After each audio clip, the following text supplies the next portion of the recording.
Nakatagpo natin si Rakuro, isang tipikal na corporate slave sa Japan na ginugugol ang kanyang mga araw sa pag-alipin sa kanyang mga boss sa pag-asang siya naman ang humawak ng letigo balang araw.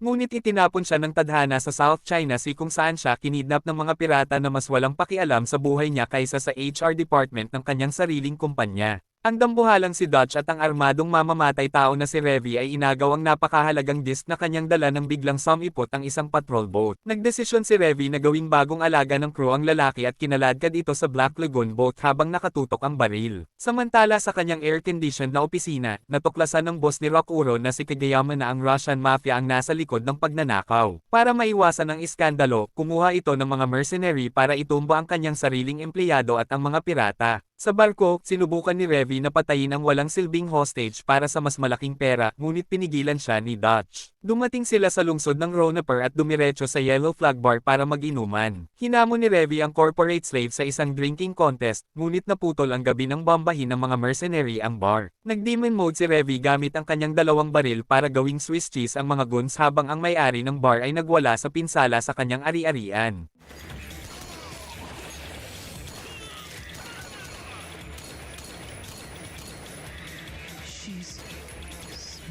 Ang may-ari ng bar ay nagwala at pinagbantaang tatahiin ang puwet ni Revy at gagawa ng bagong butas sa ulo nito para bayaran ang mga pinsala, na nagpapatunay na ang customer service dito ay talagang kakaiba. Tumakas sila sakay ng kotse, ngunit ang pagkapahiya ng bida ay umabot sa sukdulan nang makatanggap siya ng tawag mula sa kanyang sariling boss. Umamin si Kageyama na nuclear weapon blueprints ang nasa disk at sinabihan si Rakuro na maging mabuting empleyado at mamatay ng tahimik para sa kapakanan ng kumpanya habang nangangako ng magandang bulaklak sa kanyang burol. Dumating ang isang gunship helicopter para tapusin ang trabaho. Sinubukan ni Revy na pilitin si Rakuro na lumaban sa pamamagitan ng pagtulak ng rifle sa kanyang mga kamay, ngunit ang lalaki ay tuluyang naghisterya, isinuka ang kanyang natitirang dignidad, at itinapon ang mamahaling baril sa dagat habang sumisigaw na parang teenager. Habang umiiyak ang lalaki sa barko at nagtatapon ng mamahaling armas sa karagatan, ang kanyang boss sa Japan ay nagiinuman ng Red Horse at nagiging pilosopo tungkol sa pagsikat ng araw, na nagpapatunay na ang corporate psychopathy ay walang hangganan. Walang awang hinabol ng mercenary gunship ang Black Lagoon habang tuloy-tuloy na nagpaputok hanggang sa maipit ang ating mga smuggler sa isang makipot na ilog na puno ng mga bato at mangroves. Nagpa siya ang piloto ng chopper na laruin ang kanyang pagkain at nakatambay lang sa ere habang naghihintay na lumingon sila pabalik. Sa tindi ng takot, iminungkahi ng dating salaryman na tumawag sa lokal na pulis, na nagdulot ng isang nararapat na suntok sa bibig mula kay Dutch para ay ribot ang kanyang utak. Ngunit ang sampal ay gumawa ng himala at ang bida ay biglang sinapian ng espiritu ng isang getaway driver. Iniharap niya ang pinakatangang plano na naisip ng sangkatauhan sa pamamagitan ng paglalaro ng chicken laban sa armadong gunship gamit ang lumubog na barko bilang jump ramp. Tumingin sina Dutch at Revy sa mukha ng lalaki at nagpasyang ang pagyakap sa kamatayan ang tanging natitirang opsyon. Ibinaon nila ang barko diretso sa tiyak na kapahamakan. Ang kapitan ng mercenary na nag-aakalang madali silang mapapatay ay nagpakawala ng kanyang mga homing missile. Nagsindi ng flare ang ating baguhan para maiwasan ang mga missile sa huling segundo, at ang barko ay lumipad sa ibabaw ng lumubog na barko na parang stunt sa video game. Pinutok ni Dutch ang mga torpedo at ang warhead ay dumiretso sa mukha ng piloto ng chopper, na nagpadurog sa mga mercenary bilang mga nag-aapoy na delata habang ang barko ay muling bumagsak sa tubig. Nawala ng malay ang ex-salaryman, pero hindi bago mag-iwan ng isang magandang middle finger sa mga patay na extras. Pagkatapos, tinapos ni Balalaika ang deal kay Kageyama at sinubukan ng boss na ay dailan na negosyo lang ito, ngunit pinunit ng ating bida ang necktie sa kanyang leeg, itinapon ito sa basurahan, at ipinahayag na patay na si Rakuro para sa kabutihan at muling isinilang bilang si Rock ang pinakabagong kriminal sa lugar. Pagkalipas ng ilang oras, nakita natin ang nakatutuwang pagtatapos sa transisyon ng kanyang karera. Harangin ng crew ang isang cargo ship at gumamit si Rock ng megaphone para pakiusapan ng may matinding paggalang na patayin ang kanilang mga makina. Nawala ng pasensya si Revy sa loob ng 3 segundo at nagpasabog ng butas sa hull ng barko gamit ang rocket launcher para pabilisin ang proseso. Nang walang paglingon sa likod, tuluyang inabandona ni Rock ang kanyang walang silbing buhay opisina para yakapin ang sining ng pagnanakaw ng kargamento at pagsinghot ng usok ng pulbere kasama ang kanyang mga bagong psycho psychopathic na boss. Narealize ng ating paboritong ex-corporate slave na ang Ronaper ay hindi eksaktong holiday resort nang bumili siya ng prutas sa isang matanda at natuklasang mas masama pa ang lasa nito kaysa sa pagdila sa ashtray, na nagpapatunay na mayroon pa rin siyang kapusukan ng isang mayayamang bata. Samantala, ang dambuhalang kalbo na si Dutch ay lumabas para asikasuhin ang ilang negosyo at nakatagpo ang isang Chinese mobster na nagngangalang Chin na nagrereklamo na parang sanggol dahil inagaw ng Russian boss na si Balalaika ang lahat ng kanyang prostitution rings at heroin roots. Sinubukan ni Chin na pagbantaan ang kalbo, ngunit sinabihan lang siya ni Dutch na umalis at nagpatuloy sa kanyang araw.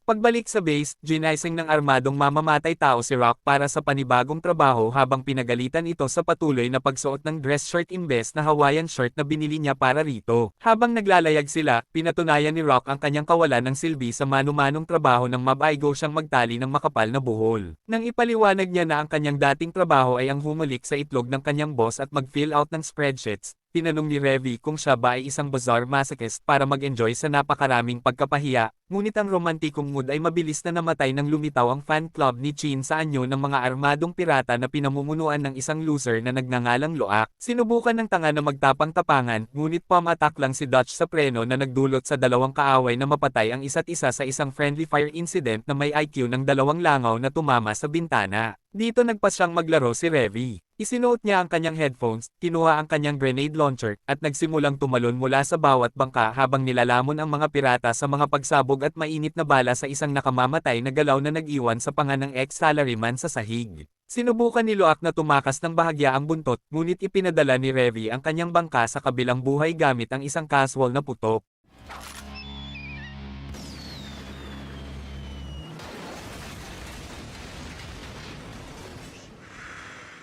Pagbalik sa Ronaper, sinubukan ni Chin na tumakas sa bayan dala ang briefcase na puno ng pera, ngunit sinipa ni Balalaika ang pinto at nag-iwan ng sipa sa kanyang mukha. Pagkatapos, tinawagan niya si Dutch para iparinig ang musika ng pagkabawas kay Chin sa pamamagitan ng mga nanakatali sa kanyang upuan. Nang mailigtas ang araw, inimbite ng kalbo ang lahat para magpakalasing. Habang nagre-relax ang crew sa karagatan, sinubukan ng ex-salaryman na magpanggap na playboy sa pamamagitan ng pag-aangkin na nag-scuba diving siya sa magagandang tubig noon, ngunit kumatok ang katotohanan nang makarating sila sa lungsod at na-realize niyang masyado siyang mahirap para bumili ng sariling kagamitan, na nagtulak sa ating dambuhalang kalbong boss na kumilos na parang totoong sugar daddy para pandohan ang kanyang mga laruan. Kinuha sila para sa isang kakaibang salvage mission. Ipinaliwanag ng computer nerd na si Benny na kailangan nilang ninakawin ang bangkay ng isang World War II Nazi submarine. Lumalabas na 50 taon na ang nakalilipas, ang kapitan ng sub at ang isang SS officer ay na-stranded sa ilalim ng karagatan, at habang ang isang Japanese passenger ay nag-full samurai mode at namatay ng may karangalan, ang dalawang Aleman ay nagpasyang ayusin ang kanilang mga pagkakaiba gamit ang mga bala. Pinili ng SS officer na iligtas ang isang walang kwentang painting imbes na isipin ang kanyang sariling pamilya. Ngayon, isang kakaibang Spanish collector na may fetish sa Nazi art ang nagbabayad sa Lagoon Company ng 50 grand para lamusong at mabawi ang mismong painting na iyon. Pinagbantaan na ni Revy na hahayaan niyang malunod ang ex-corporate slave kapag nagkamali ito, ngunit ang kanyang mood ay tuluyang nagbago nang iabot sa kanya ni Dutch ang isang napakalaking Russian underwater assault rifle. Mabilis na naglaway ang mamamatay tao habang hinahawakan ng mahabang baril, at ang dalawa ay tumalon sa tubig para pasukin ang makikitid na butas ng mga torpedo tube ng nakalubog na sub. Ngunit ang kapayapaan ay tumagal ng mas maikli kaysa sa dignidad ng isang politiko. Sa ibabaw, napansin ni Benny ang isang dambuhalang barko na lumalapit at natuklasang puno ito ng mga na-offend na neo-Nazis na gustong magnakaw sa pamana sa ilalim ng tubig. Sinubukan silang lokohin ni Dutch sa radyo sa pag-aangking sila ang Thai Navy, ngunit ang mga extremist na tanga ay hindi nahulog doon at nagsimulang magpakawalan ng anti-tank missile sa kanila. Itinulak ng kalbo ang throttle at hinaladkad ang barko malayo sa mga pagsabog habang iniiwan ng mga baliw na sumigaw sa kanilang sarili. Habang naghahari ang kaguluhan sa ibabaw, sina Revy at Rock ay lumutang sa madilim na karagatan para opisyal na pasukin ang libingan sa ilalim ng tubig na puno ng mga nalunod na Nazi, na tuluyang walang kaalam-alam sa bagyo ng missile na naghihintay sa kanila sa kanilang pagbabalik. Sa ilalim ng tubig, pinasabog ng baliw sa baril ang pasukan ng nakalubog na Nazi submarine nang walang babala sa sinuman, na nagdulot upang malaman hamon ng agos ang walang silbing si Rock. Nang tumigil siya sa pagmamadali, na-realize niyang hinahawakan niya ang skull ng tao at nagpanik, na nagpapatunay na inwan niya ang kanyang pagkalalaki sa ibabaw.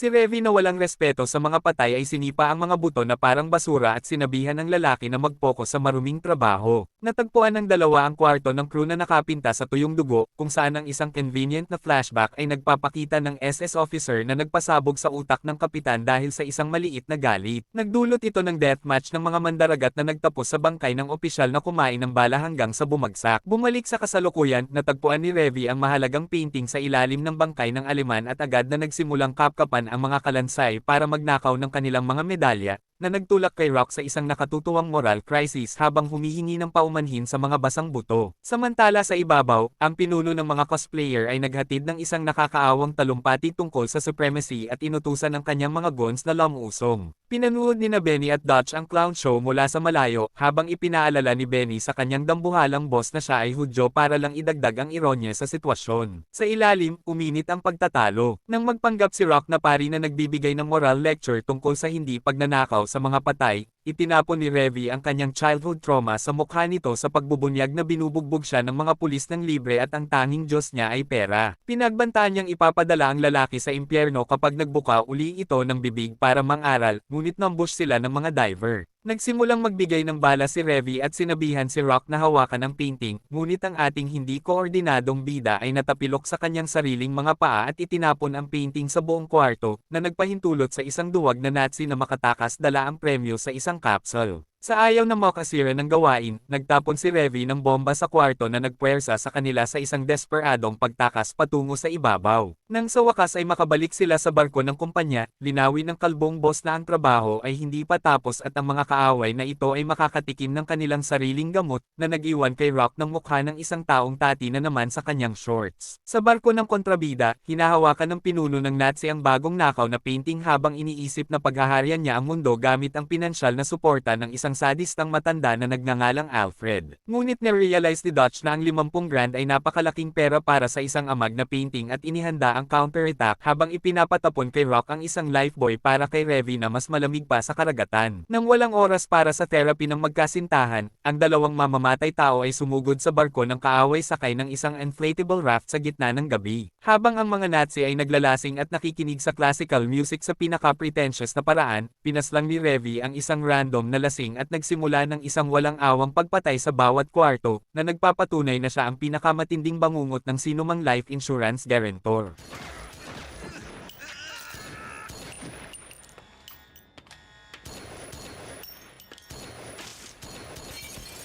Sa malayo, sina Rock at Benny ay nagiinuman sa kanilang sariling barko na hayagang yumayakap sa kani-kanilang papel bilang mga duwag na walang silbi sa pagkalabit ng baril. Bumalik sa barko, sinubukan ng isang duwag na Nazi na magkabit ng machine gun para magpanggap na bayani, ngunit pinasok ni Revy ang kanyang dibdib bago pa ito matapos, na nagbago sa bomba na kanyang hawak bilang isang explosive suppository. Sumali rin si Dutch sa party sa paglipol sa buong squad nang hindi man lang pinagpapawisan sa kanyang kalbong ulo at hinabol ang boss. Ang kabaliwan ni Revy ay umabot sa tuktok nang magpasya siyang barilin ang isang umiiyak na civilian sailor sa tuhod, na nagpuwersa sa kanyang boss na pumagitan. Ang dalawang baliw ay halos magpatayan doon mismo dahil sa kawalan ng anger management, ngunit nagpasya silang ibuhos ito sa pagbaril sa mga extras na nagtatangkang gumawa ng nakakaawang ambush. Pagkatapos ay nakasalubong ni Revy ang substitute captain, isang clown na nagtatangkang magbigay ng monologue tungkol sa kung gaano ka-espesyal ang kanyang maliit na baril. Dahil nasa negatibo na ang kanyang pasensya, tuluyan niyang binaliwala ang TED Talk at naglagay ng bala sa dibdib ng madaldal, bago tinapos gamit ang headshot para lang makatitakip sa katahimikan. Sa pangunahing opisina, inilagay ni Dutch ang financier na si Alfred sa speakerphone at nakuha ang buong detalye. Ang painting ay nagtatago ng malalaking bank accounts na pagmamayari ng lumang guard ng SS, at ang kasalukuyang mga goons ay ginamit lang bilang purong cannon fodder. Si Rockman ay ginawang uto-uto at nagkaroon ng tantrum sa desk, ngunit pumasok si Revy, itinapon sa kanya ang isang walang kargang baril, at pumatol na ang peking pinuno ay walang itlog para patayin ang kanyang sarili. Sinubukan ng tanga na barilin si Dutch gamit ang kong na baril, at agad siyang binaril ng dalawa dalawa bago bumalik sa karagatan. Nang matapos ang trabaho, sinabi ni Revy sa boss na walang paraan na maging partner niya ang duwag na lalaki, dahil hindi kailanman magkakaroon ng lakas ng loob ang mga kamay nito na marumihan ng dugo. Sa gitna ng karagatan, isang barko ang lumulutang na pinalamutian ng isang magandang koleksyon ng mga bangkay at madugong tapak ng paa para lang maglabas ng peace and love vibe. Samantala sa Ronaper, ang ating kamakailang nakidnap na corporate salaryman na si Rock ay nagpasyang magandang ideya na subukan ang kanyang koleksyon ng mga dad jokes sa armadong mamamatay tao na si Revy habang nagmamaneho sila. Siyempre, nagre-react ito gamit ang pasensya ng isang Grab driver sa rush hour traffic at hiniling ang kamatayan kay Dutch dahil sa pagpapare sa kanila sa walang silbing mission na ito. Ang unang hintuan sa nakakaawang field trip na ito ay ang club ni Rowan. Na-excite siya sa pag-aakalang bumalik si Revy para magtali ng mga tao sa kanyang BDSM show. Matapos niyang tumangging ipakita muli ang kanyang kasanayan sa lubad, pumunta sila para makita ang Russian mafia boss na si Balalaika na nabuburyong manood ng mga tapes. Binanggit niya na may ilang tanga na nagbebenta ng droga nang walang pahintulot at nag-alok ng malaking ganti kapag natagpuan nila ang salarin. Sumunod, ang dynamic duo ay pumunta sa Church of Violence para kumuha ng mga armas mula sa smuggler na si Yolanda, na tumangging iabot ang grenade launcher ni Revy. Bilang isang napakabalanseng tao, binunot ni Revy ang kanyang baril. Binunot din ng blonde na si Ida ang kanya at ang tensyon ay naging mas matigas pa kaysa sa iyong leeg matapos matulog sa sofa. Ngunit nagpa siya ang walang silbing bida na gamitin ang kanyang utak, uminom ng tsaa, at natukoy na ang simbahan mismo ang nagtatago ng mga ilegal na droga sa loob ng mga bag ng malinis na labada. Ang matandang nunal ay natuwa sa kanyang katapangan kaya inabot nito ang grenade launcher sa lugar. Pagkaraan, huminto ang dalawa para kumain sa palengke, ngunit nagpa siya si Revy na ang special of the day ay pagbabante na ipasabog ang utak ni Rock. Itinutok niya ang kanyang baril sa ulo nito, ngunit ang ex-corporate slave ay nagkaroon na ng lakas ng loob, itinulak ang baril malayo, at ang bala ay nagdaan lang sa kanya. Hinawakan niya ang damit ng babae, tinawag itong isang mamahaling hypocrite, at sinabing kumikilos siya ng eksakto tulad ng mga nakatrabahong boss na gumawa sa kanyang buhay na isang impyerno. Sinuntok siya ni Revy sa mukha, ngunit tinanggap niya ang tama na parang pader ng semento na nag-iwan sa psychopath sa gulat. Sa gitna ng kanilang pagpapalitan ng mga paboritong insulto, dumating ang mga pulis para sirain ang saya at isinaksak silang dalawa sa likod ng sasakyan ng pulisya. Sa backseat, pinagsuhan nila ang dulo ng isang sigarilyo gamit ang kanilang mga bibig, na nagpapatunay na walang mas romantiko pa kaysa sa halos pagpatay sa isa't isa sa isang mabahong palengke.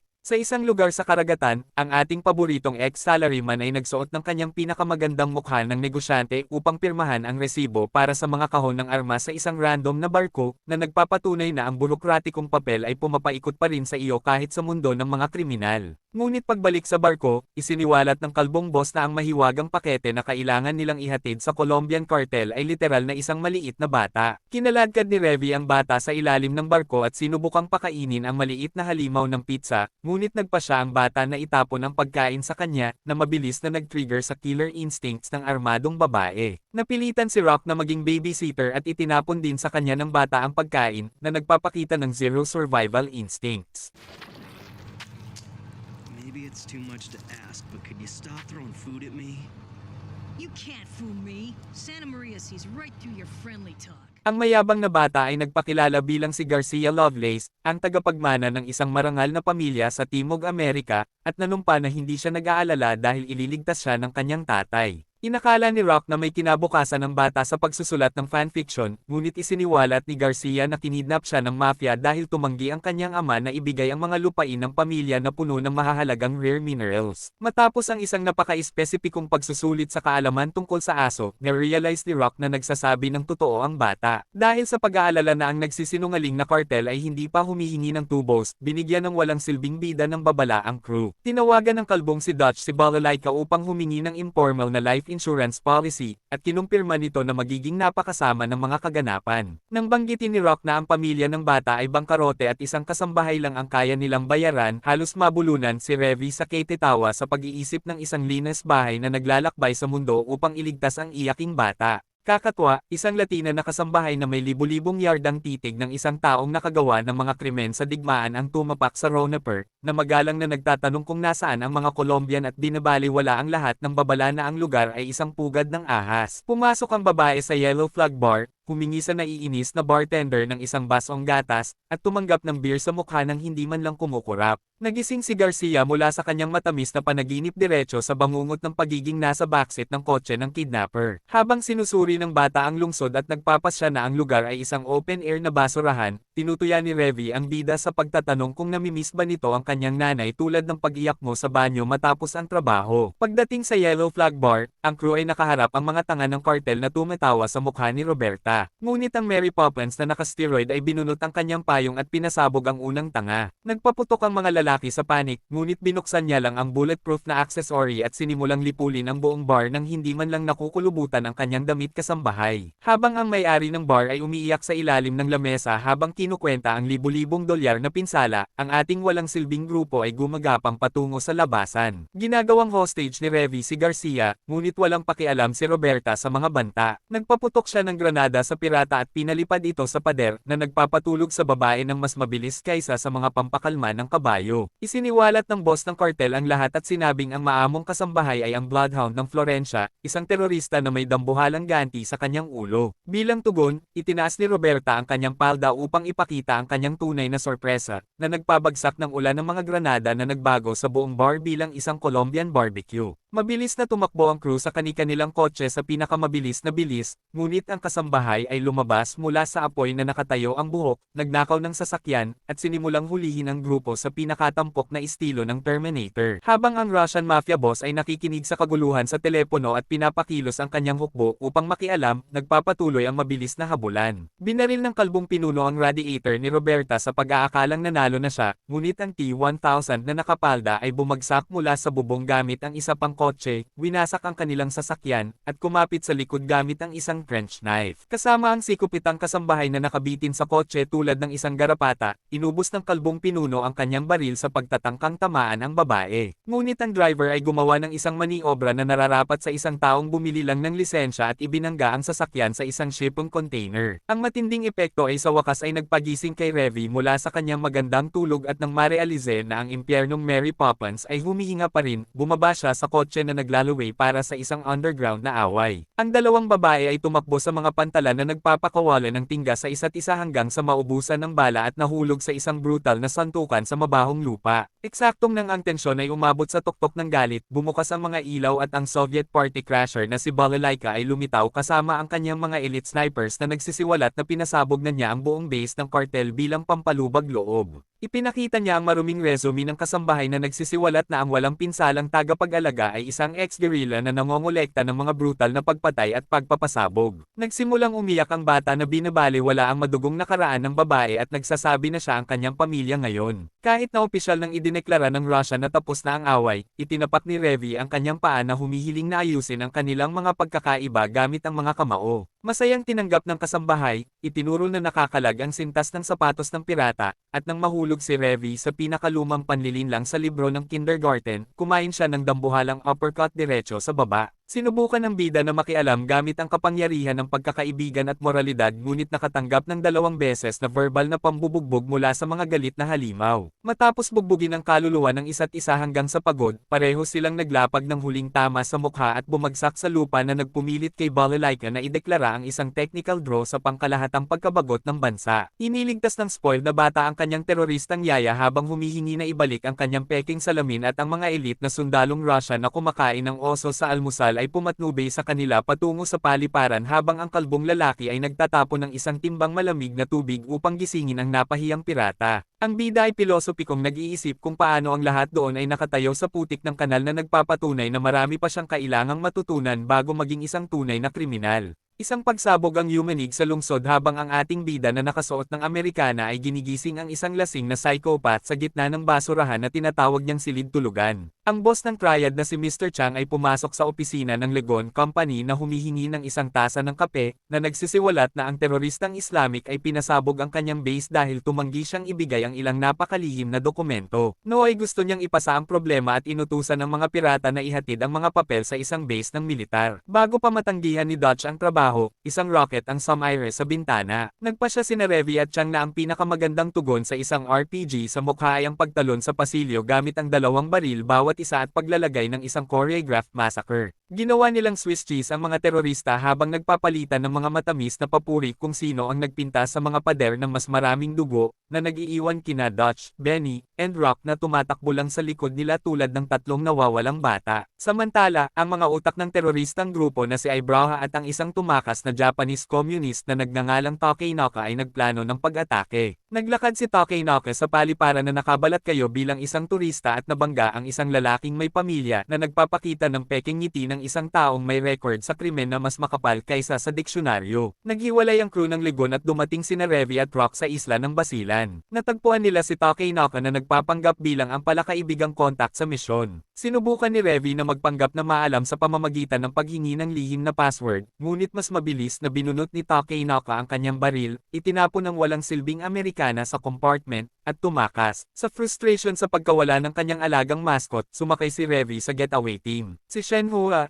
isang Taiwanese assassin na may mga kutsilyo na nagsasalita ng mas masamang Ingles kaysa sa isang lasing na machine translator, at si Leg Arch, isang Irish getaway driver na puno ng mga ilegal na gamot. Hiniling ni Revy na atakehin nila ang kampo ng kaaway ngayon din. Nang maglagay si Shenhua ng talam sa kanyang leeg sa pagtanggi sa utos, ang Amerikanang psychopath ay hindi man lang kumurap, na nagbabala sa kanila na kapag hindi nila nabawi ang briefcase, gagamit ang boss ng triad ng Nutcracker sa kanilang ari. Sa ilalim ng kagubatan, sinubukan ni Takenaka na kumuha ng impormasyon mula sa ating walang silbing bida sa pamamagitan ng pagtatanong tungkol sa mga istasyon ng tren sa Japan at pagrereklamo tungkol sa kanyang nabigong rebolusyong komunista. Ang terorista ay nagagalit na ang isang dating corporate slave ay sumali sa organisadong krimen habang si Ibrahim ay nagwawala sa kagustuhang barilin ang hostage ng tuluyan, ngunit ang oras ng therapy ay tapos na nang pasukin ni Revy at ng Taiwanese slicer ang kampo na nagpapakawalan ng tingga at mga talam. Itinaksil ni Shenhua ang isang tauhan tulad ng isang murang kebab na karne at pinasok ni Revy ang pinto gamit ang isang bagong bangkay.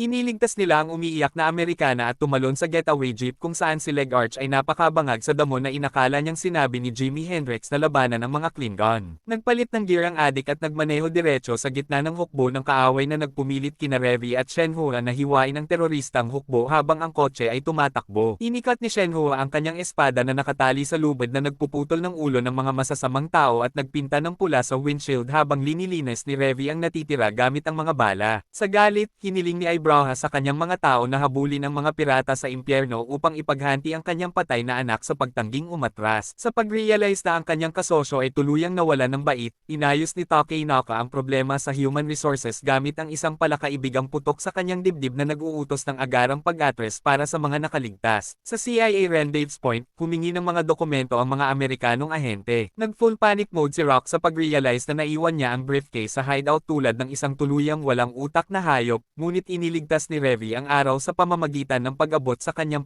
isang dibdib at paglabas ng maruming papel na nagtatapon ng mainit at basang mga dokumento sa kamay ng ahente. Binaliwala ng lalaki sa pamahalaan ng kakaibang amoy, nagbabala na alam niya ang lahat tungkol sa rap sheet ng psychopath at umalis sa helicopter. Sinubukan ni Rock na pasalamatan ang kanyang tagapagligtas, ngunit nakatanggap lang ng suntok sa ulo at ang pangako na ang bayad sa pagliligtas ay direktang lalabas sa kanyang kawawang sweldo. Ang mga normal na bata ay naglalaro sa parke, ngunit ang mga baluktot na kambal ng Ronaper ay mas gustong talakayin ang mga kakaibang bagay sa gitna ng gabi bago barilin ang isang bar na puno ng mga walang silbing extras. Sa opisina ng Rainy Lagoon, natuklasan ng bida na kinansela ni Balalaika ang kanyang pagpupulong dahil may naglalaro ng target practice sa kanyang mga tao. Upang ayusin ang away, ang buong mafia ay nagdaos ng isang town hall meeting. Si Balalaika ay naninigarilyo ng purong galit at nagpapalitan ng mga salita sa peking Italian leader na si Vericchio, habang ang nakasuot ng Amerikanang mafioso na si Chang ay sinusubukang panatilihin ang kapayapaan, na umaamin na ang kanyang mga tauhan ay pinatay din. Habang ang armadong nunal na si Ada ay lumilitaw sa bar na gustong magpakalasing at hulihin ang $50,000 na bounty, binisita ni Balalaika ang lugar ng krimen. Ipinaliliwanag ng tiwaling pinuno ng pulisya na pinatay ng killer twins ang isang Russian, ang isa pa, at itinapon siya sa compartment na parang isang bag ng mga grocery. Ang Russian na babae ay nag-alala sa kanyang mga araw ng pagpatay sa Afghanistan at nagpasyang pakawalan ang kanyang squad ng mga veteran killers upang pinturahan ang bayan ng pula. Balik sa kanilang hideout, ang mga Italian sponsors ng mga bata ay halos masukan ng makita ang dalawa doon. Habang ang bida ay tumitingin sa isang Dracula magazine at naglalabas ng napakagaling na conclusion mula sa hangin na ang mga mga bata ay nagsasalita ng Romanian at mukhang mga vampira, ang mga kambal ay nagpasyang magpahinga matapos ang isang mahabang araw gamit ang isang mainit na paliligo. Ang mga psychopath bata ay nagpasyang magpalit ng pagkakakilanlan sa pamamagitan ng pagpasa ng wig pabalik-balik. Samantala, natuklasan ni Balalaika ang nakaraan ng mga batang ito matapos ang ilang oras sa gitna ng gabi sa paghuhukay sa mga gamit ng isang may-ari ng nightclub. Nalaman niya na ang mga kambal ay mga ulilang Romanian na hindi kailanman nagkaroon ng pagkakataon sa isang malusog na tahanan. Dala ang buong rap sheet sa kamay, nakipagkita ang Russian sa mafioso na si Chang sa isang napakaromantikong harbor date at isiniwalat na ang tanggang si Vericchio ang kumuha sa mga maliit na demonyo. Sa opisina ng mga Amerikana, si Vericchio ay nagbubula ang bibig dahil ang mga bata ay hindi pa rin pinapatay ang Russian. Ngunit ang mga kambal ay pumasok sa kwarto, nag-anunsyo na gusto nilang kumain ng pasta, at ginawa ang boss ng mafia na isang human save. Halos makatanggap si Chang ng isang libreng bala sa kanyang paglabas, ngunit nakaligtas gamit ang kanyang overpowered na Asian flare habang ang lungsod ay bumabagsak sa kaguluhan. Ang mga walang utak na bounty hunters ay nagpapasabog ng isang madilim na kotse sa pag-aakalang ang mga kambal ay nasa loob, ngunit pumapatay lang ng mga sibilyan. Ang mga Russian veterans ay sinimulang kulungin ang mga bata tulad ng mga daga,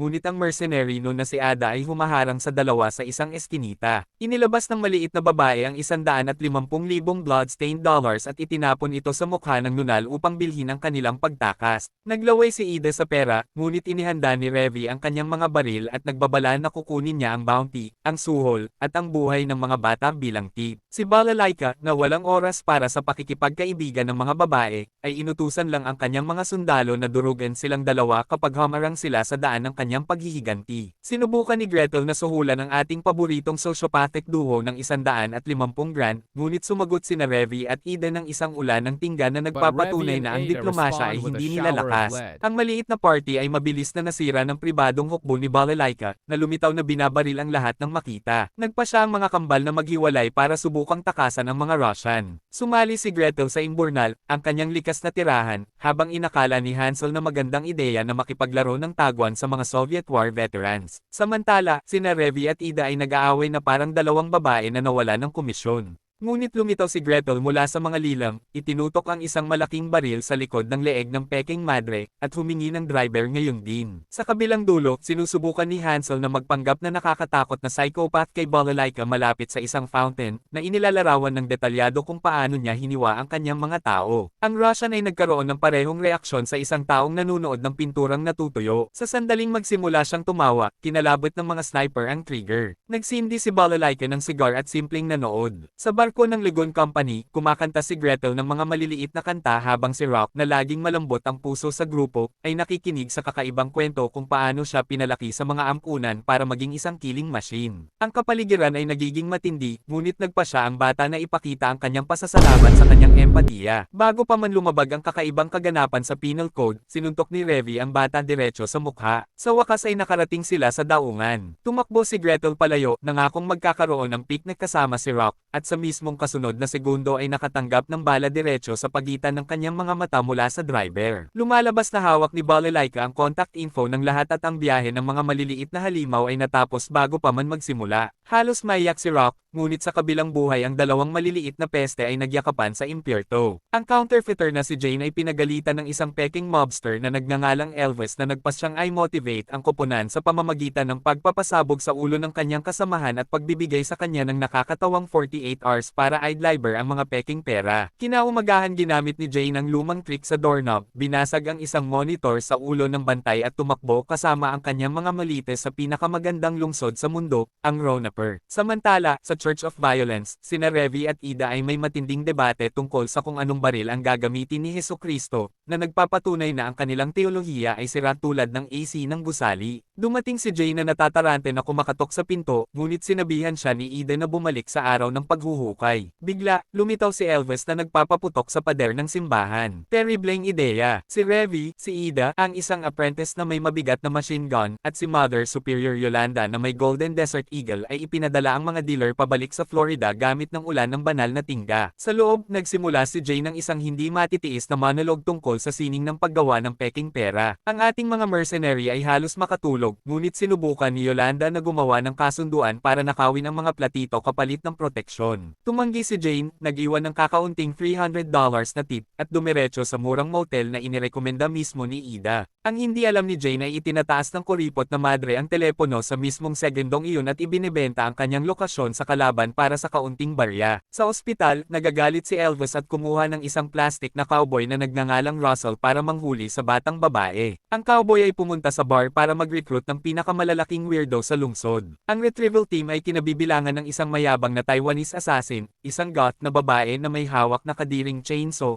isang sniper na umiinom ng gatas, at isang relihiyosong baliw na may flamethrower. Sina Revy, Rock, at Ida ay naiwang nabubulok sa kotse habang naghihintay na masunog ang circo habang si Jane ay natutulog ng tahimik sa motel nang hindi man lang nalalaman na naging pangunahing pagkain siya sa isang buffet ng psychopath. Ang ating paboritong corporate slave ay nagpas siyang magpanggap na tour guide na inilalarawan ang Ronaper bilang ang bowl ng inidoro ng Cold War kung saan kahit ang demonyo ay natatakot na humakbang. Sa gitna ng tambakang ito, ang walang silbing tupa na si Jane ay naging pangunahing pagkain para sa bawat bounty hunter sa bayan. Habang ang mga armadong extras ay naghahanda na hulihin ang babae, nagplano si Eden ng isang magandang plano na karapat-dapat sa banyo ng gas station. Ang baliw na madre ay nag-iiwan ng mga senyales ng pagtakas sa isang mababang motel, at sa isang hindi maipaliwanag na himala, kinain ni Jane ang pain na lumuluhod sa harap ng mga mercenary. Nang walang inaaksayang oras, pinalayas ni Ida ang kaawa-awang babae, habang hinihingi ang mga pekeng pera,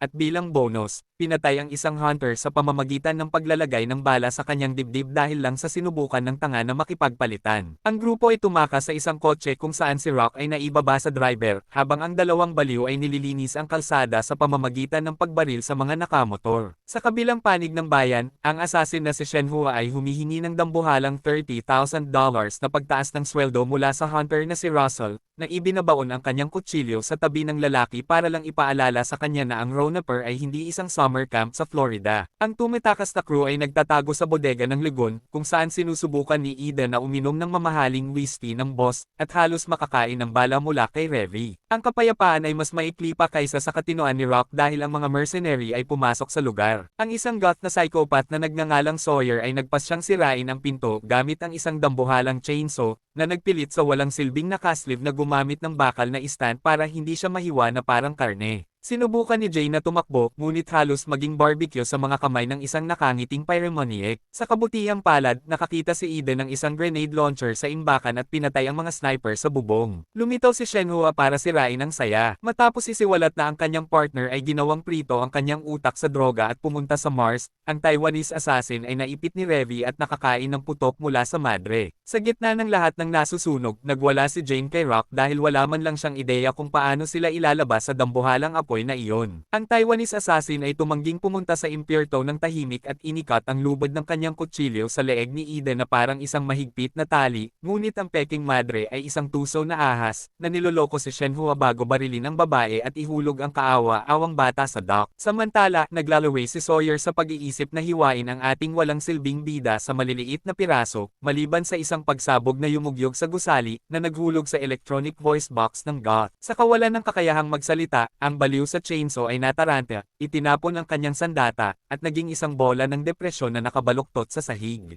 Ang bubong ay nagsisimulang bumagsak at ang isang pumasok na clown na nagngangalang Loten ay sumubok na gumawa ng isang epic na pasukan sa pamamagitan ng pagbibigay ng isang talumpati, ngunit binaril siya ni Revy sa gitna ng pangungusap ng hindi man lang kumukurap. Sa wakas ay lumitaw si Dutch kasama ang barko at ang ating gang ay tumalon sa kaligtasan, ngunit ang isang hukbo ng mga mercenary ay nagpupumilit na sumakay. Nagpasya sina Revy at Dutch na tretuhin ang barko na parang roller coaster, na gumagawa ng mga marahas na maniobra para isuka ang mga pasok sa dagat. Pumunta si Revy sa malayo sa pamamagitan ng pagbaon ng martilyo sa mukha ng isang tanga bago lumabas para makipaglaro sa pyromaniac. Sa kailaliman ng barko, si Jane ay nagkaroon ng nervous breakdown dahil ang kanyang mga pera ay nakakulong sa likod ng firewall sa internet. Dito pumasok si Benny, na nag-hack sa isang hindi mapasok na sistema ng militar at nag-download ng mga file sa loob ng ilang segundo. Nakuha ng nerd ang kanyang gantimpala nang hawakan siya ng counterfeiter at hinalikan ang kanyang bibig sa isang brutal na halik para ipagdiwang ang tagumpay. Sa deck, Ang flamethrower na gago ay abala sa pakikipag-usap bago maglagay si Revy ng bala sa kanyang tangke ng gasolina, na ginagawang isang fireworks show ang tanga. Sa kwarto ng makina, umamin si Russell na naaalala niyang nakita si Ida na nakikipag-usap sa mga Amerikanong politiko sa Washington. Sa pag-realize na ang lalaki ay may napakagandang memorya, inamin ni Ida na ang kanyang tunay na tahanan ay ang CIA at ginantimpalaan ng uto-uto ng isang butas ng bala sa kanyang noo. Ang madre ay pumunta sa deck na nagnanakaw ng sombrero ng patay na lalaki sa eksaktong oras na ang araw ay sumisikat para tingnan ang landas ng mga magagandang bangkay na kanyang inintindi. Ang ating paboritong ex-salaryman ay lumapag sa Tokyo at agad na tinawagan ang kanyang alagang hacker. Habang si Revy ay umiiyak dahil kailangang humawak ng isang maliit na Tokarev sa halip na polygayahin ng sarili gamit ang kanyang dalawang dambuhalang baril. Samantala, ang pinaka-nakakatakot na Russian sa planeta, si Balalaika, ay umupo para makipagkasundo sa Yakuza boss na si Bando. Para ipakita na hindi siya naruroon para maglaro, gumamit siya ng diplomasya ng Soviet at simpleng inutusan ang isang karibal na club na pasabugin na parang ito ay isang business card. Naglalakad sa isang New Year festival, si Revy ay naging takot ng mga shooting gallery. Nang tumanggi ang may-ari na ibigay ang kanyang gantimpala, halos gawing palaygo sa dugo ng psychopath ang festival, ngunit ang isang dambuhalang lalaki na nagngangalang Ginji at ang isang estudyante na nagngangalang Yukiya ay lumitaw mula sa kung saan para sirain ang gulo. Matapos ang napakahiyang kaganapang ito, isiniwalat ni Rock na si Revy ay naruroon lamang para maging kanyang armadong babysitter habang isinasalin niya ang kaguluhan ng pinuno. Sa isa pang sulok ng lungsod, pinalabas ni Balalaika ang mukha ng walang silbing Russian leader sa mesa, na ginagawang malinaw na wala siyang pasensya para sa mga hindi kayang ex-KGB agents. Sa pagsubok na mag-recruit ng isang buhay na alamat ng underworld, nakiusap si Bando kay Ginji na kunin ang kanyang espada at bumalik sa paghiwa ng mga tao para sa mob, ngunit tumanggi ang lalaki na bumalik sa slaughterhouse. Si Revy, sa kabilang banda, ay natagpuan ang kanyang tunay na tawag sa isang palaruan na puno ng mga bata. Nang barilin siya ng mga bata gamit ang mga larwang baril, nagpa siya ang barilero na turuan sila kung paano bumabagsak ang isang tunay na bangkay matapos mabutas, na nagiiwan ng trauma sa mga batang magpakailanman. At ang duwag na si Rock ay patuloy na tumatakbo mula sa kanyang sariling pamilya, na nagpapanggap na wala sila sa bahay para makapit sa buhay kriminal, na nagpapatunay na hindi ka lang ang nag-iisa na nagugugol ng buhay sa pagpapahiya sa iyong mga magulang. Ang Russian cleanup crew ay patuloy na pinupunasan ang floor kasama ang kanilang mga kaaway, at inayos ni Balalaika ang susunod na pagpupulong sa pinaka-propesyonal na kapaligiran ng Tokyo, ang isang strip club. Sinubukan ni Bando na humingi ng paghinto sa kaguluhan, ngunit tinawanan siya ni Balalaika sa mukha at binalaan siya na susukitin niya ang kalaban hanggang sa maubusan sila ng oxygen, na nagpapatunay na siya ang gumagawa ng mga panuntunan sa maduming larong ito. Sa likod ng kwarto, ang isang nagpapakamatay na tanga na nagngangalang Shaka ay nagpasyang ang pakikipag-flirt kay Revy ay isang magandang ideya. Binabaliwala niya ang amoy ng ashtray ng assassin at nang subukan ni Rock na magpanggap na bayani, pinuno ni Shaka ang tiyan ng translator ng mga sipa. Halos ipadala ni Revy ang nakasleeve sa impyerto, ngunit ang gulo ay naayos bago ang massacre. Sa desperasyon sa galit ng kanyang partner, tinawagan ni Rock ang underground surir at nakiusap na ipadala ang kanyang mga dambuhalang baril agad-agad. Sa hindi inaasahang pagkakataon, nakabanggaan ni Rock ang estudyanteng si Yukiya sa isang kafe at ang dalawa ay nagsimulang mag-usap tungkol sa kung paano ang mga tao ay parang mga daddy na itinapon sa kanilang sariling kapahamakan. Ang malaking problema ay natuklasan ni Yukiya ang mga kriminal na koneksyon ng ating bida sa mismong oras na nagiging mahigpit ang mga bagay sa kanyang bahay. Habang ang karibal na lupon ay humihingi ng isang mabilis na kapalit para sa pamilya Washaiman.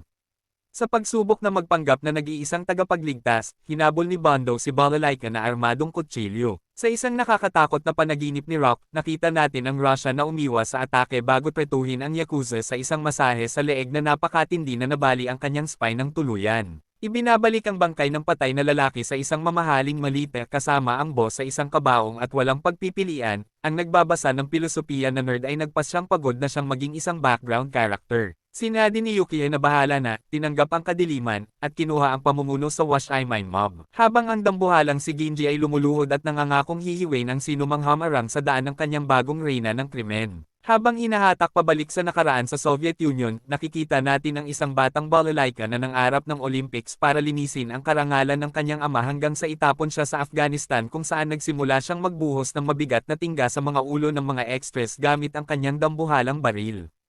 Ngunit pagkatapos ay bumagsak ang komunismo, nawala ang kanyang ranggo sa militar, at nagtapos sa matinding kahirapan habang pinapanood ang isang Amerikanong nananalo ng ginto sa TV habang ang kanyang mga tauhan ay sumusumpa ng katapatan sa kanilang bagong reyna. Sa mabilis na pagpunta sa Hapon, nakatutok ngayon ang galit ng Russian sa Yakuza kung saan ang nerd na si Yukiya ay napili bilang bagong pinuno ng Wash I Mine Group. Ang estudyante ay sinusundo sa paaralan ng isang convoy ng Mercedes na puno ng mga mobsters, na nagiiwan sa kanyang kaibigan na umiiyak sa kalsada habang siya ay umiiyak sa likurang upuan. Sa kanyang unang opisyal na misyon, ang hiwa ng karne na si Ginji ay bumisita sa isang bar ng Russian, tuluyang binabale wala ang mga bala ng kaaway, ginagawang stroganoff ang lahat, at pinupunit ang ulo ng duwag na boss para lang sa saya. Samantala, sa wakas ay nakuha na ni Revy ang kanyang mga dambuhalang baril at nagpadala ng isang magandang daliri sa nagrereklamong smuggler. Inilabas ni Rock ang kanyang White Knight Complex at nagpasyang kailangan niyang iligtas ang estudyante mula sa underworld. Sinusubukan ni Revy na balon siya na tinanggap na ng bata ang kadiliman, ngunit sumusuko sa pagsubok na gumamit ng loika sa kanyang alaga at sumasang-ayon na sumama. Ang problema ay ang naglalakad na tambako ng basura na nagngangalang Shaka ay nagpasyang magrevolusyon sa bahay ni Yukiya, na pinupuno ang matandang si Yoshida ng mga butas at kinidnap ang maliit na bata para gumawa ng kung ano. Nang dumating sina Rock at Revy sa lugar ng krimen, nakabanggaan nila si Ginji at halos magsimula ng palaygo sa dugo doon mismo. Sa halip, ginamit ni Rock ang kanyang hindi kapani-paniwalang kapangyarihan ng panghihikayat para bumuo ng pinakamagulong rescue trouble sa Hapon. Pumasok si Revy sa isang kotse sa kalsada, nagpatugtog ng mabigat na rock para sirain ang mga speaker, at ang grupo ay mabilis na dumiretso sa lokal na bowling alley para sirain ang gabi ng mga kalaban. Sa bowling alley, ang gustong maging kontrabida na si Shaka ay sinusubukang takutin si Yukiya, ngunit ang rescue squad ay simpleng dumadaan sa mga bouncer sa pinto. Naramdaman ni Ginji ang isang galit nang makitang hostage ang kanyang batang boss at nagpasyang oras na para buksan ang tindahan ng karne ng maaga. Nagsimulang maglagay si Revy ng mga butas sa lahat gamit ang kanyang mga baril habang pinuputol ni Ginji ang mga gago sa kalahati, na naghahap ng isang palaygo sa dugo na napakaganda na ang mga mobsters ay nawala ng kagustuhang mabuhay. Ginamit ni Shaka ang kanyang sariling mga tao bilang mga shield at sumubok ng isang dramatikong pagtakas sa escalator, ngunit nadula sa basang sahig na parang isang cartoon character at nakatagpo ng isang brutal na tama sa mukha gamit ang isang bowling pin mula kay Rock. Inaliw ni Revy ang sarili sa pamamagitan ng pagpapahirap sa isang kaawa-awang gago sa Ingles bago siya ipadala sa impyerno, na nililinis ang natitirang bahagi ng gusali na parang boogeyman na nanghuhuli ng mga bata.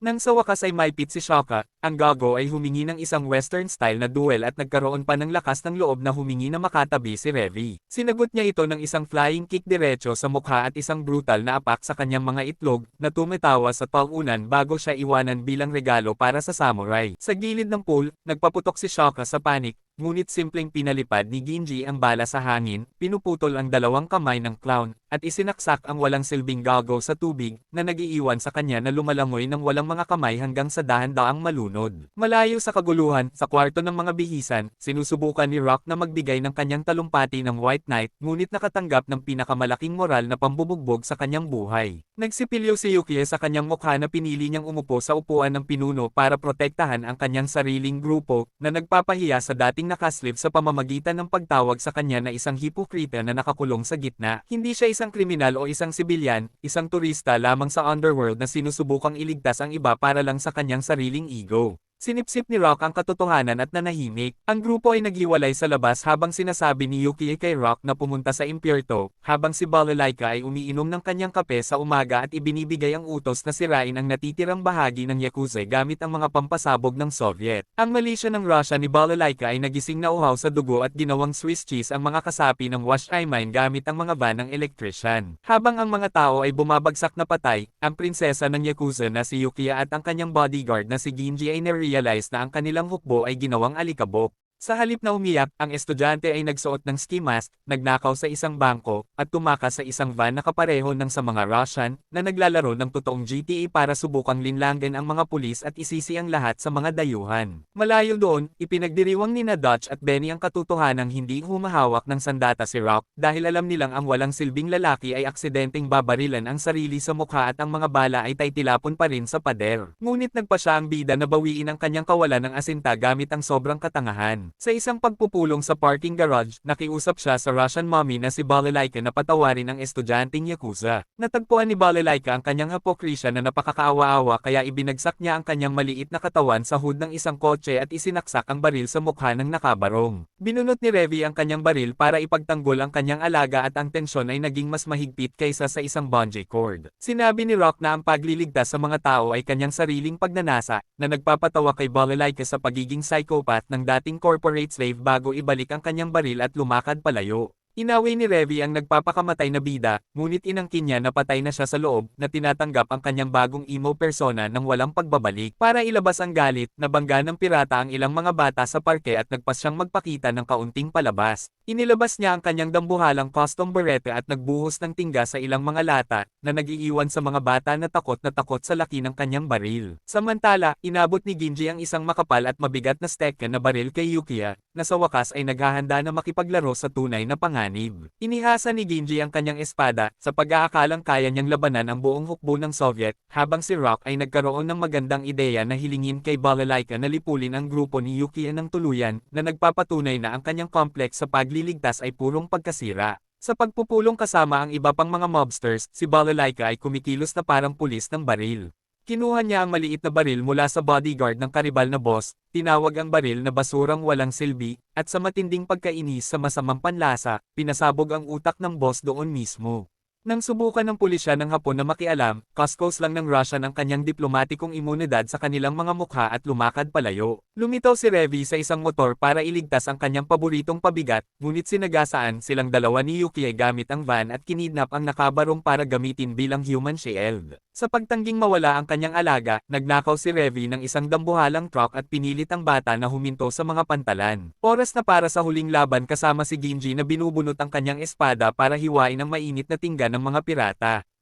Pinuputol ng samurai ang mga bala sa hangin na parang isang ninja, ngunit nang buksan ni Rock ang kanyang bibig para magdulot ng krisis kay Yukiya tungkol sa pagbabalik sa isang normal na buhay, nagawa ni Ginji ang nakamamatay na pagkakamali ng pag-aalinlangan. Hindi nagaksaya ng segundo si Revy. Kahit na may sugat sa binti, tinapos niya ang swordsman gamit ang isang nakamamatay na putok, na nagpapatunay na ang matalim na bakal ay hindi matatalo ang lumang pulbere. Nang makitang nakahandusay ang kanyang bodyguard at marealize na ang kanyang buhay kriminal ay isang kabiguan, kinuha ni Yukiya ang espada at isinaksak ito sa kanyang sariling leeg, na nag-iiwan ng trauma kay Rock bilang bonus. Pagbalik sa tambakan ng basura ng Ronaper, sa wakas ay tinanggap ni Rock ang kanyang lugar sa underworld, na nakatitig sa nasirang lungsod. Sa simbahan, inipit ng madre si Revy, na nagtatanong kung sa wakas ay inilabas na niya ang karga ng nakabarong sa Hapon, na nagpapasumpit sa pirata na bunutin ang kanyang baril, habang nagmumula ang mukha para itago ang kanyang matinding sexual na frustration. Bago tayo tumuloy, huwag kalimutan mag-like at mag-subscribe para sa mga susunod pang recap. Ngayon balik tayo sa kwento. Sa madilim at peligrosong kagubatan ng Vietnam noong 2069, ang isang Amerikanong sundalo na nagngangalang Caxton ay nagpasyang magpanggap na isang dakilang bayani sa pamamagitan ng pagprotekta sa isang maliit na batang babae at direktang pagbaril sa kanyang sariling gagan kasamahan.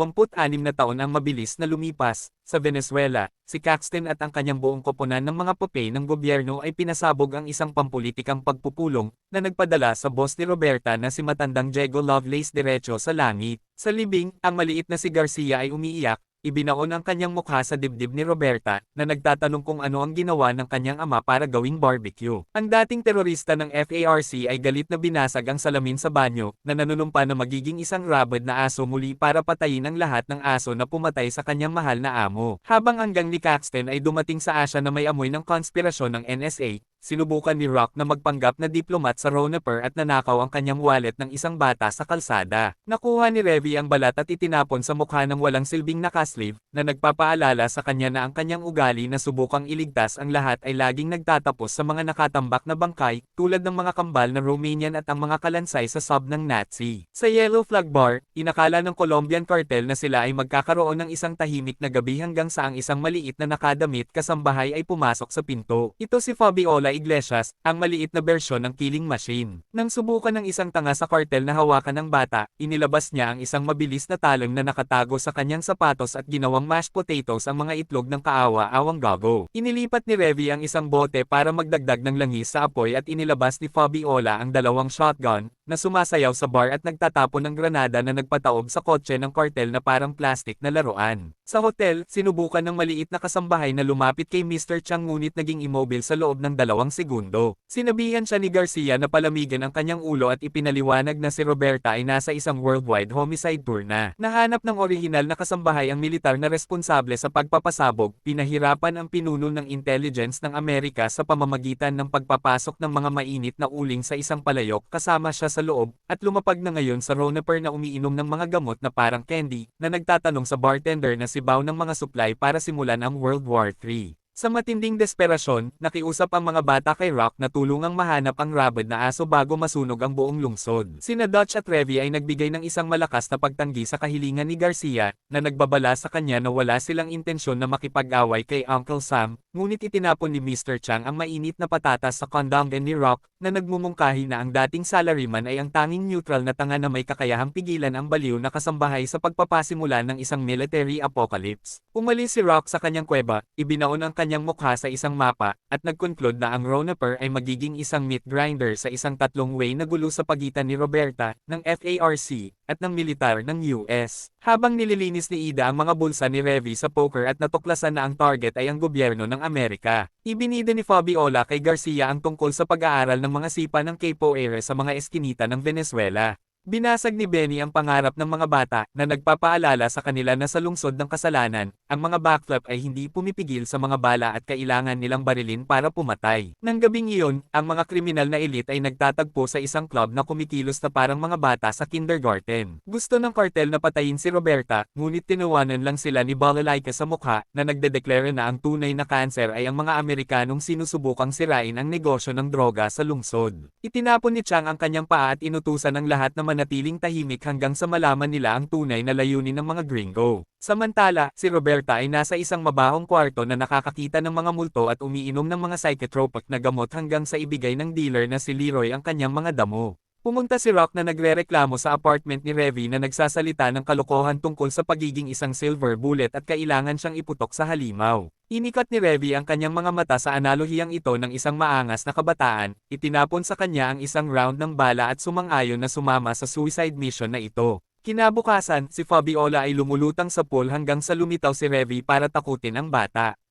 Ang dalawang babae ay bumisita sa isang matandang gunsmith na nagkumpirma na naghahanda si Roberta ng isang lumang musket at pagkatapos ay pinahirapan ang isang hair junkie habang itinapon ni Revy ang kutsara ng droga ng tanga para makuha ang impormasyon na si Leroy ang kontak. Kasabay nito, gumamit si Eden ng isang voice scrambler sa confessional para i-blackmail si Chang na isinisiwalat na ang mga Amerikano mula sa Grey Fox Unit ay dumating para kidnapin ang isang drug lord general na nagbabanta sa Chinese cartel gamit ang buong bigat ng gobyerno ng Estados Unidos. Isinaksak ni Revy ang baril sa ulo ni Richie Leroy na nagpapatunay na ang pinakamagandang taktika sa pakikipag-usap ay laging may kasamang banta ng kamatayan at psychological terror. Ang information broker ay miraculous na nakuha ang kanyang memorya at ibinuhos ang lokasyon ni Roberta na nagpasyang palipasin ang kanyang bakasyon sa isang underground bunker na naiwan mula sa digmaan. Inapak ni Rock ang gas na parang tumatakbo mula sa kanyang sariling loan shark na halos magpadala ng isang pedestrian sa kabilang buhay. Si Fabiola ay mas nawawala pa kaysa sa isang bata na may Rubik's Cube, ngunit tinitiyak ni Rock sa kanya na sila ay nasa tamang daan patungo sa slaughterhouse. Samantala, sa hotel, ang NSA agent na si Will ay nag-abot ng isang maliit na sulat mula sa general kay Captain Caxton na nagbabala sa kanya na ang buong kapitbahayan ay nalinis na at ang kanilang mga telepono ay nakatap. Ang FARC, mga mercenary, at ang militar ng US ay lihim na nagtatatag ng isang dambuhalang labanan at walang gustong mawala sa party. Dahil sa amoy ng sakuna, huminto si Revy sa isang telepono para tawagan ang mga kakampi. Ang tawag ay dumiretso sa shower ni Shenhua at sinubukan niyang ipasa ang trabaho hanggang sa marinig niya ang mga magic na salita tungkol sa malaking bayad ni Mr. Chang. Bigla, ang Taiwanese assassin ay mas gustong magtrabaho kaysa sa isang tagapagmana na nagbubukas ng isang testamento. Bumalik sa hotel, pinutol ng mga walang silbing tao ang kuryente sa pag-aakalang sila ay sobrang tahimik, ngunit bago pa man nila mahawakan ang doorknob, ginawang Swiss cheese ng mga sundalo ni ni Caxton ang kahoy gamit ang ulan ng mga bala na nagpapadala sa crew sa lobby ng impyerto at naglalagay ng mga claymore bilang bonus para matiyak na ang mga pasilyo ay linas na linas. Nang tumakas ang mga Amerikano sa bubong, ang mismong nakapalda na Terminator na si Roberta ay lumitaw mula sa kung saan at nagsimulang barilin ang lahat. Kailangang maghulog si Caxton ng isang ninja smoke grenade para lang makatawid ang kanyang koponan sa isang tulay ng hindi nagiging pataba sa lupa. Ang crew ni Rock ay sa wakas ay dumating para i-enjoy ang kaguluhan. Si Fabiola ay huminga ng maluwag na si Roberta ay humihinga pa rin habang inabot ni Rock ang isang misteryosong sobre sa batang si Garcia na sinasabihan siyang buksan lamang ito kapag ang kanyang utak ay tuluyang nag-short circuit. Far mula doon, ang baliw na kasambahay ay gumamit ng isang bakal para tumalon mula sa isang bubong patungo sa isa pa na parang isang Olympic athlete na binabaril ang mga FARC extras ng walang dalawang isip. Sa isang mabahong eskinita, sina Revy, Shenhua, at ang may hawak ng chainsaw na si Sawyer ay patuloy na nagtatapon ng basura. Nagpasya si Revy na maglagay ng bala ng awa sa huling nakaligtas na matinding nakakasakit sa moralidad ng maliit na kasambahay na si Fabiola. Itinuro ng bata ang kanyang baril kay Revy na nakiusap na ipadala sa libingan, ngunit pumasok si Garcia para pigilan siyang maging isang estetistika. Kasama ang kanyang puwet na komportableng nakaparada sa kotse, nakatanggap si Rock ng tawag mula kay Mr. Chang. Ibinigay ito ng mobster sa kanya ng direkta na sinasabing ang mga bata ay mga pawns lamang sa isang chessboard na naghihintay na isakripisyo. Sinabihan ni Rock ang mobster na magpakasira at nakakuha ng papuri mula sa lalaki na umamin na siya ay isang ex-cop, na sa kasamaang palad ay nagpapaliwanag ng marami. Sa gitna ng maze sa eskinita, ang mga mercs at ang mga FARC ay nakabanggaan ng isa't isa at nagsimulang magpaputok dahil sa matinding pagkalito. Ginamit ni Revy ang isang dumpster bilang shield habang inilalabas ang kanyang galit, at sinubukan ni Fabiola na ihatid si Garcia ngunit nakatagpo ng marami pang guerrillas. Dito lumitaw ang walang silbing si Lawton the Wizard mula sa kung saan na nagbibigkas ng isang nakakadiring tula tungkol sa bughaw na langit at sa buwan para magpanggap na bayani. Ang mga kaaway ay sobrang napahiya na hindi man lang sila nag-react nang makuha sila ni Sawyer gamit ang kanyang chainsaw. Sa gulo, si Garcia ay nahiwalay sa grupo at nahanap ang mga itim na gamot na ibinagsak ni Roberta na narealize na ang kasambahay ay mas sabog pa kaysa sa isang presidente. Sa itaas, si Roberta ay nagpapakita ng isang nakakatakot na palabas gamit ang mga tao bilang shields ngunit nakatagpo ng isang dambuhalang pambubugbog mula kay Commander Camaroza, ang baliw na nagturo sa kanya ng lahat. Itinali siya ng lalaki sa isang mesa sa pag-aakalang siya ang humahawak ng kontrol at sinubukang i-recruit muli ang psychopath. Gamit ang lahat ng kanyang pag-arte, nagtanong siya kung gusto nilang maglaro ng mas intimate na laro. Ang tanga ay nahulog sa matamis na pananalita at nakakain ng bala diretso sa tiyan mula sa isang baril na nakatago sa kanyang buckle. Pinanuhod ni Garcia ang ulo ng baliw na naging strawberry jam at naglabas ng isang sigaw ng matinding takot bago bumagsak sa sahir. Nagising si Roberta mula sa kanyang trance sa isang segundo ngunit ang dambuhalang dami ng droga sa kanyang dugo ay nagdulot sa kanya na makakita ng multo at mapagkamalan si Garcia bilang isang multo mula sa kanyang nakaraan. Kasama ang mga patay na mata, itinuro ng kasambahay ang kanyang baril sa bata na ginugol niya ang kanyang buhay sa pagprotekta at ang mga putok ay nag-echo sa abandonadong gusali. Inakala mo na ginawa niyang puri ang hangin din hanggang sa ibigay ng radyo ng militar na nakuha ng mga sundalo ni Caxton ang bata ilang segundo bago nangyari ang sakuna. Nahanap ni Caxton, ang kapitan ng Amerikanong squad, na nakakataba ng puso ang kilos at inilipat ang mga plano sa pag-atake sa isang escape route habang si Roberta ay naiwang nakatitig sa wala na nagsasalita tungkol sa mga fox na parang kakalabas lang sa asylum at dumiretso sa labanan. Sa parehong gusali, ang squad ng mga misfits ni Revy ay sinusubukang mahanap ang nakapalda na killing machine. Inakala ni Shenhua na kaya niyang labanan ang baliw na babae ng mag-isa at sumugod ngunit simpleng ipinako ni Roberta ang kanyang kutsilyo gamit ang kanyang baril at pagkatapos ay tuluyang binasag ang kanyang pride sa pamamagitan ng paghuli sa talim gamit ang kanyang mga ngipin at pagbali nito gamit ang lakas ng kagat na nagpapatunay na ang dental plan ng pamilya Lovelace ay sumasaklaw sa pagmuya ng bakal. Sinubukan ni Sawyer na mag-cosplay sa Texas Chainsaw Massacre, ngunit hinaranggan ni Roberta ang atake at binasag ang kadena gamit ang lakas. Si Lawton, sa pag-aakalang siya ang bida sa isang shonen anime, ay pumasok para iligtas ang mga babae at nakatanggap ng isang maganda,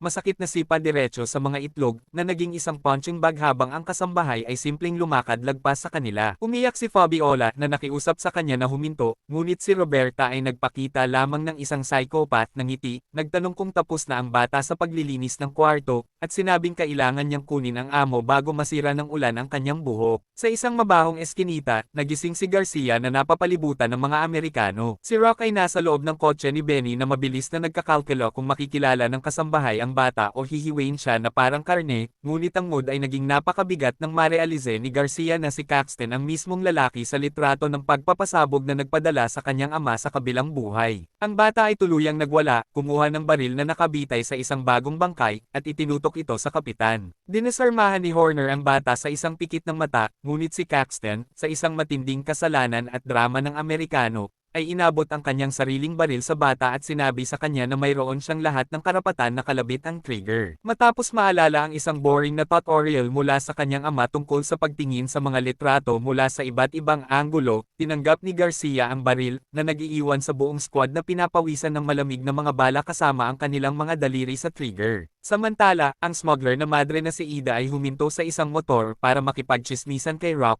na nagbabala sa kanya na ang mga Russian ay nasa mga bubong na gustong makisali sa gulo. Sigurado nga, ang pinuno ng Hotel Moscow na si Balalaika ay inilagay ang kanyang mga ex-Soviet sa posisyon at binalaan si Caxton na ang lumilipad na kasambahay ay bumabagsak sa ibabaw niya. Bumagsak si Roberta mula sa kisame at itinali ang kapitan sa lupa na tumatawa na parang isang rabid na hyena. Sinipa ni Caxton ang baliw palayo, at ang mga Russian ay nagsimulang magbuhos ng tingga kay Roberta, na nagpilit sa Terminator na umatras. Si Rock, sa pag-aakalang siya ay naging bagong chess master ng Roneperk, ay nagsabi na ginagamit ni Mr. Chang si Balalaika bilang isang pupe para linisin ang kanyang sariling gulo. Binalaan siya ni Ida na itigil ang paghuhukay ng napakalalim bago niya mahanap ang tunay na demonyo at umalis na tumatawa. Ang squad ng Amerikano ay nagawang makuha ang isang escape route sa pamamagitan ng Catholic Church, ngunit si Dutch ay nagwawala dahil halos pinilit ni Rock ang Legon Company na maging aquatic Uber ng militar ng US. Sina Shenhua at Revy, na naghahanap ng libreng paghihiganti, ay sinubukang palibutan ang mga Amerikano ngunit nakatanggap ng parusa sa anyo ng isang bala ng Soviet sniper. Nakakain si Shenhue sa binti at si Revy ay nataman sa dalawang braso ng sabay habang si Balalaika ay nagtatakda sa radyo na manatili sa posisyon o ang kasunod na putok ay lalago sa kanilang mga leeg. Tumakas si Caxton at ang kanyang mga tao sa isang truck habang si Roberta ay mabilis na habol sila sa isang motor na naglalaway para sa dugo. Tinawagan ni Balalaika si Caxton, pinuri ang disiplina ng militar ng Amerikano, isiniwalat na siya ay itinapon sa hukbo dahil sa pagliligtas sa isang bata sa isang iligal na op,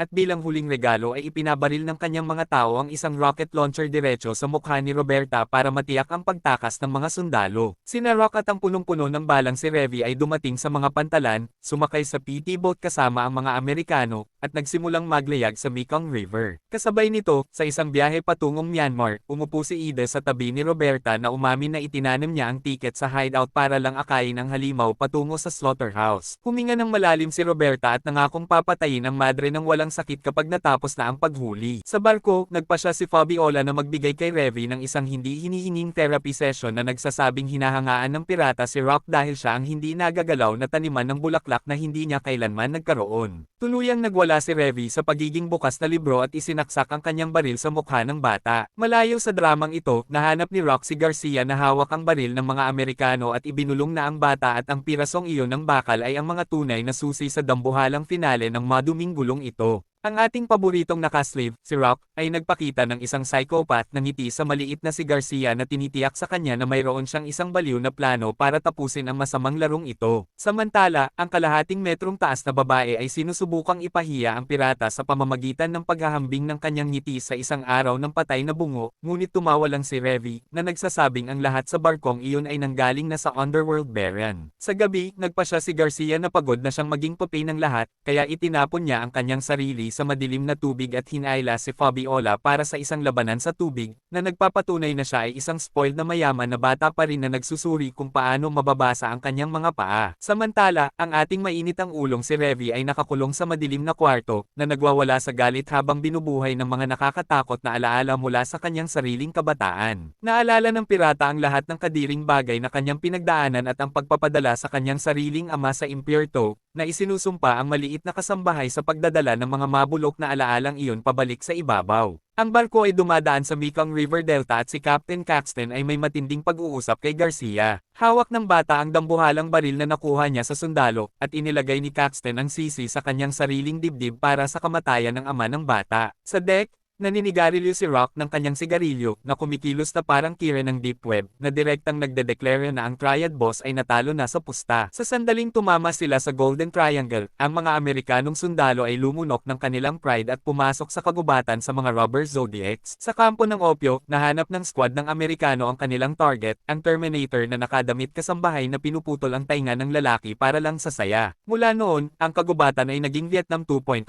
Lumitaw si Roberta na nakabitay sa mga puno na parang isang demonyong kabag-kabag na nagbibigay ng mabigat na tingga sa ngalan ng Santa Maria. Ang baliw ay nakakain ng claymore explosion diretso sa mukha, nakakain ng bala sa binti, nawala ng 2 daliri sa kanyang kanang kamay, itinapon ng mga piraso na parang basura, at nagawa pa ring magkabit ng bayonet sa kanyang muskat. Ang palaigo sa dugo ay pangkalahatan. Pinunit niya ang leeg ng isang sundalo, at kahit matapos makakain ng isang putok ng baril diretso sa mata, itinapon ang kanyang buong musket na tumutusok sa dibdib ng isang shooter na parang isang Olympic javelin. Sa paghawak sa radyo, tinawag ni Garcia ang mutated na kasambahay sa bukas na lugar. Samantala, itinali ni Revy si Rock sa pader ng barko at itinutok ang kanyang baril sa kanya na inakusahan ang dating salaryman na kinain ng kadiliman ng lungsod. Ibinigay ni Rock ang kanyang talumpati bilang kontrabida na nagsasabing gusto niyang sirain ang negosyo ng droga para lang iligtas ang isang kaluluwa. Sa labas, ang isang matang may dugong kasambahay ay nagwawala na nagsasalita sa mga multo. Nagpasya si Garcia na ang pinakamagandang therapy para sa PTSD ay mas maraming trauma, kaya inilabas niya ang kanyang baril at binaril si Captain Caxton sa tiyan. Nag-short circuit si Roberta.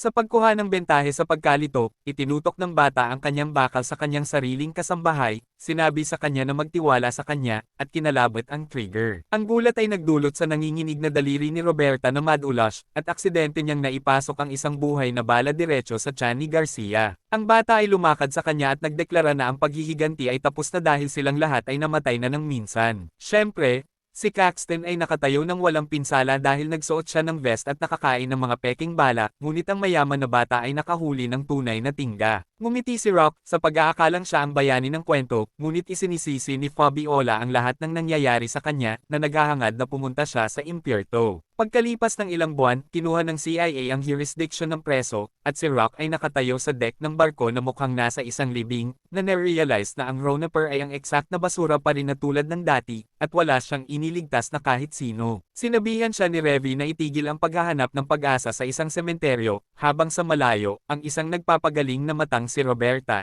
na may mga kulang na piraso, ay sinusubukang magpanggap na nasa bahay at humihingi ng paumanhin sa pamilya ng isa sa kanyang mga biktima, kasama si Garcia na matatag na nakatayo sa kanyang tabi. Hanggang sa susunod nating pagkikita, paalam!